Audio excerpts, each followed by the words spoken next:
ایک بچہ ایک بیج کی حیثیت رکھتا ہے اور اسے پھلدار درخت بننے تک نہ جانے کتنے مراحل سے گزرنا پڑتا ہے، جس طرح ہم اس بیج کی حفاظت کرتے ہیں، اس کی آبیاری کرتے ہیں، اس کی نشو و نما کرتے ہیں، اسے پروان چڑھاتے ہیں، تب جا کر وہ پھل دینے کے قابل ہوتا ہے، اسی طرح یہ ہمارے بچے ہیں، انہیں ہماری توجہ کی ضرورت ہے، انہیں ہماری نگہداشت کی ضرورت ہے، انہیں ہماری سرپرستی کی ضرورت ہے، اور ہم جب ان کو نظر انداز کرتے ہیں تو یہ بچے احساس محرومی کا شکار ہو جاتے ہیں۔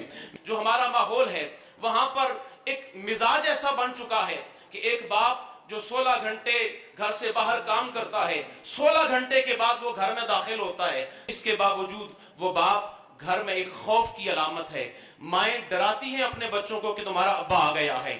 یہ خوف کی فضا نہیں ہونی چاہیے، یہ محبت کی فضا ہونی چاہیے۔ میں جب اپنے گھر میں داخل ہوتا ہوں، میرے بچے بھاگ کر آتے ہیں دروازہ کھولنے کے لیے، تو میں دل میں کہتا ہوں کہ میری استقبالیہ کمیٹی آ گئی ہے۔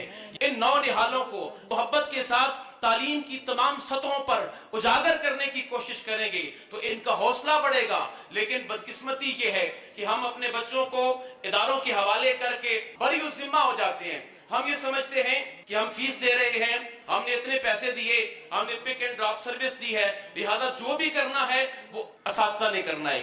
اس میں کوئی شک نہیں، علامہ نے کہا تھا کہ شیخ مکتب ہے ایک عمارت گر، جس کی صنعت ہے روح انسانی۔ جو استاد ہوتا ہے انسان کی روح کو تعمیر کرتا ہے۔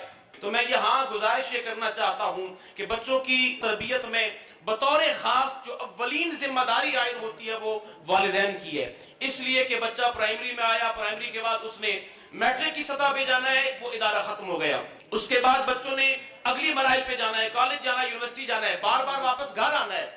ہم بطور والدین، بطور سربراہ کبھی اپنی ذمہ داریوں سے بری ذمہ نہیں ہو سکتے۔ زمانہ جدید سے جدید تر ہوتا جا رہا ہے، اس اعتبار سے دیکھا جائے تو ہمارے پاس ترقی کرنے کے لیے علم کی دنیا میں، سائنس کی دنیا میں، فن کی دنیا میں سب سے بہترین اگر آلہ ہے تو یہ آلہ ہے جس کو آپ موبائل فون کہتے ہیں۔ لیکن اگر زاویہ نگاہ بدل کر دیکھا جائے تو ہمیں افسوس کے ساتھ کہنا پڑتا ہے کہ ہماری جو نسلیں تباہ ہو رہی ہیں اس میں اس کا بھی بڑا ہاتھ ہے۔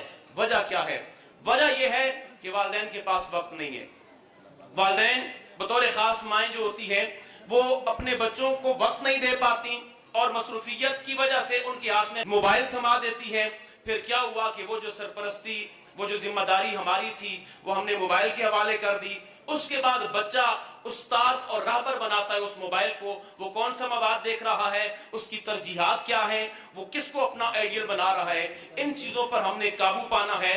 اور آخر میں لیکن اتنا ہی عرض کروں گا کہ جس طرح کے ہمارے حالات چل رہے ہیں ملکی، معاشی، سیاسی، ہر قسم کے، اگرچہ فضا بہت مایوس کن ہے لیکن ہم نے اس کی بنیاد امید اور رجائیت پر رکھنی ہے۔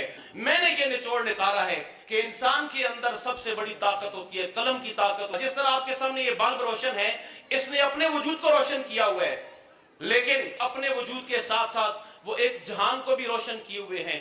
اسی طرح جو علم کی دنیا سے روشن ہوتا ہے، اللہ تعالیٰ اس کو اتنا منور کر دیتا ہے کہ وہ جلتا رہتا ہے، وہ روشن رہتا ہے، اس کی وجہ سے ایک جہان روشن ہوتا ہے۔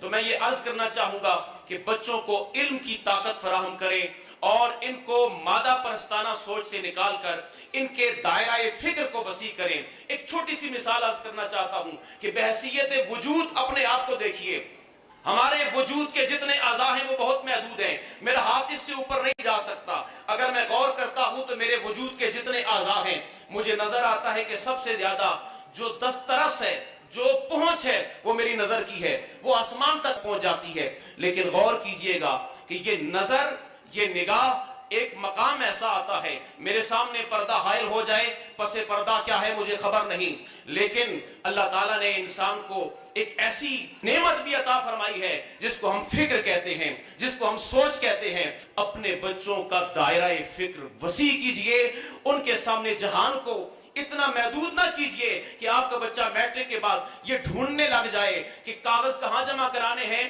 پولیس میں جانا ہے یا فوج میں جانا ہے۔ جب اس کی فکر کا زاویہ وسیع ہوگا تو پھر یہاں بیٹھ کر وہ کائنات کے کونوں کی بات کرے گا۔ آخر میں ایک قطع اور اسی کے ساتھ میں اجازت چاہوں گا۔